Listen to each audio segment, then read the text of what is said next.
जोभଳି भावे गोटे अंधविश्वास को नहीं जोभଳି घटना घटीगला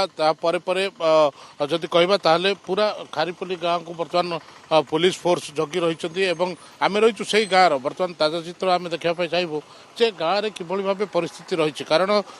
गोटे घर बाप पुओंकर समेत आउ जनकर 3 जनकर मृत्यु घटी ये जो घटना घटी ये केवल गोटे अंधविश्वास को लेकिन गोटे गुणी गारेडी को लेकिन कारण जो बाप पुओ जे खदाल बेहरा और रत्नाकर बेहरा जे बाप पुओ रही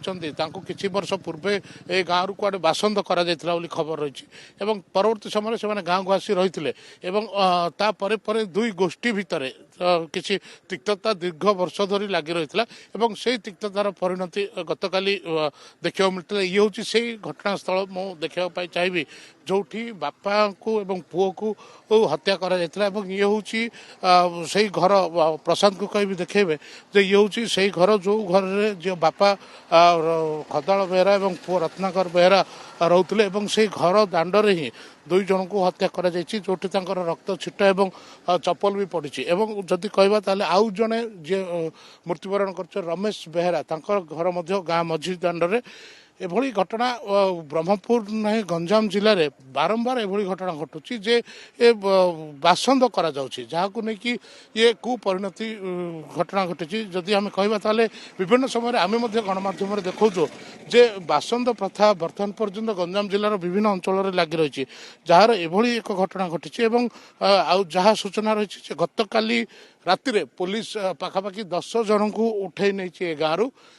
से पचरा उचरा जारी रही आउ किसी समय पर साइंटिफिक टीम आसवे और तदंत आरंभ करेंगे जदि कहवा मोटामोटी भाव गंजाम जिले में विभिन्न स्थान में एभली घटना देखा मिलता बेले बर्तमान ये अंधविश्वास परिणति एत भयावह हम बोली कहीं विश्वास करते किंतु बर्तमान साइंटिफिक टीम पहुंचा पर प्रकृत में कारण कौन होता है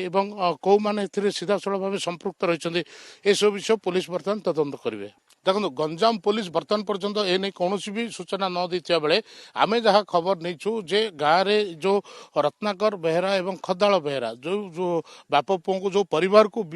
बासंद करा ए गाँव किसी दिन बाहरी जाते परवर्ती समय पुलिस हस्तक्षेप जो से गाँव को आसी गाँव को आसवा पर जो गोष्ठी बाहर करते से गोष्ठी भितर एम कुआडे तिक्तता लगी रही तेज गत काली नहीं गोटे बैठक बसी जहाँ आम पाखे सूचना रही किंतु से बैठक बसवा समय हठात एभली एक परिस्थिति घटिला जे से माने 2 गोष्ठी भितर एभली हणाकाट होगला जहाँ फल से 3टी मुंड गाँव में गड़ीगला जहाँ जदि कहवा ताहले यही घटना पर गाँव में पूरा संपूर्ण अशांत परिवेश देखा जाता एवं आम जदि देखेबा जे गाँव केमती खाँ खाँ हो रही जो सकाल पहर आम प्रायतः देखू गाँव में चलचंचल रहा कथा किंतु बर्तमान पूरा संपूर्ण रूपे गाँव बर्तमान खाँ खाँ रही तृतीय व्यक्ति होती रमेश बेहरा जहाँ घर हूँ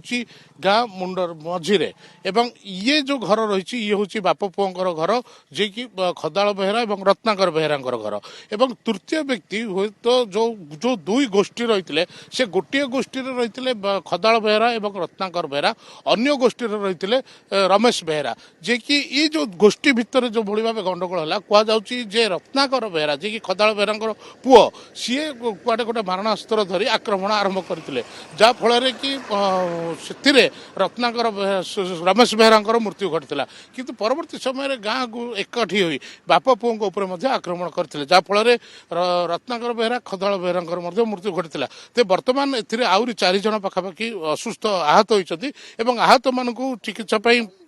ब्रह्मपुर एमकेसीजी को पठा जाइए किसी आहत को ये बड़गढ़ रखा धराकोट रखा जाइए तेज मोटामोटी भाव जब कह गले गाँव में बर्तमान परिस्थिति अशांत रही पुलिस फोर्स संपूर्ण रूपे गाँव में जगी रही